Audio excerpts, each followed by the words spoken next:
Eto mga idol, may maganda na naman tayong balita. Matinding sagutan po dito sa isang komedyante at dito po sa isang attorney. Ito mga idol, hindi tumalab po yung itong birada ng isang senador na komedyante. Kaya lang, halatang halata yung pagkabalingbing dito eh. Kaya ayun, hindi lang nabutata, kung hindi, nahidbat pa dito ni Senator Marcolita.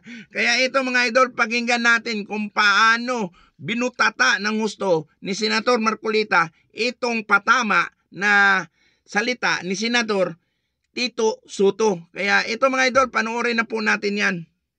Kung nakaapila na, ba't tayo nagmamadali? Na-dismiss ito sa atin.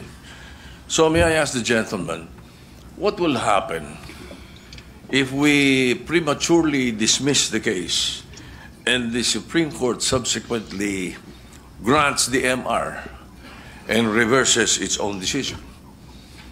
The question, Mr. President, is speculative. Yes, yes. May I have a speculative answer, Mr. President? We cannot speculate.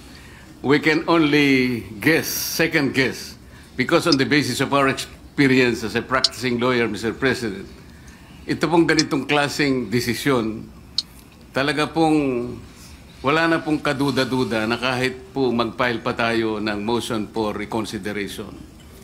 We are hoping against hope. It is as if we are wishing for the moon.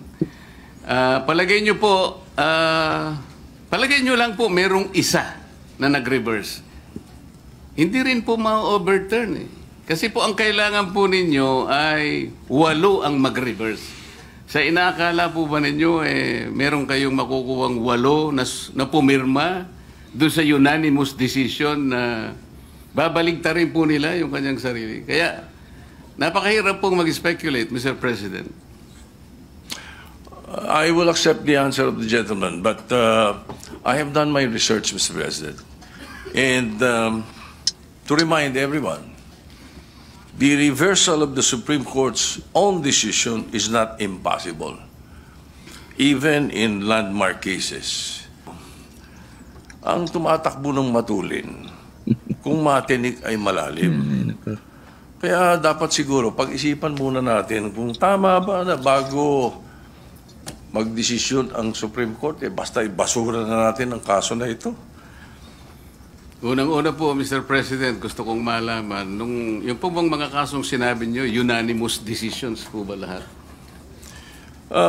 I am not sure about that. Ayun, nako, Tito Soto. Hindi na yan uubra, yung ganyang estilo mong bugok. Yung mga ganyang estilo mo sa harap po ni Senador Marcolita, hindi po yan pupurma. Nako, halatang halata ka naman talaga na bias ka rin senador ka. Lahat nga ng mga mungkahi, lahat ng mga sinasabi ni Senador Marcolita, against ka sa lahat ng kanyang mga panukala. Tapos ngayon, ganyan-ganyan pa yung mga estilo mo. Ano yun? Parang ginagawa mong bata yan si Senador Marcolita sa mga salita mo. Bakit na lang kasi hindi mo direct sabihin sa kanya kung ano talaga ang gusto mong mangyari? Isa ka rin naman sa senador na tumututol sa lahat ng mga ni Senador Marcolita lalong-lalo na dito sa impeachment. Isa ka rin na tumututol sa lahat ng mga programa dito kay Senador Ruben Padilla. Tinutulan mo rin, kaya halatang-halata ka. Isa ka sa bias na senador diyan. 4 kayong mga hunghang, mga gunggong diyan sa Senado. Kaya dapat nga bakit sa susunod talaga siguro, dapat hindi na kayo makapasok. Kasi wala rin naman kayong ginagawang matino dyan po sa Senado No? Ano ka ngayon? Anong nangyari sa'yo ngayon?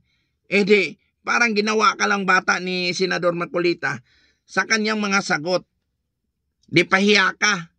Kaya wag masyadong magmamagaling dahil yung kaharap mo, abogado yan. Luko-luko ka. Kaya sa lahat po ng ating mga kababayan, kayo na po humusga sa estilong ginagawa po nitong itong komedyante na to, senador pala. Kaya kayo na po humusga dyan mga kababayan kung ano masasabi nyo dyan sa ginagawa niya. Lalo-lalo na sa lahat po ng mga hearing na ginagawa po ni Senador Marcolita, talagang against po siya dyan sa lahat. Kaya sa lahat po ng mga DDS, saludo po ako sa inyong lahat.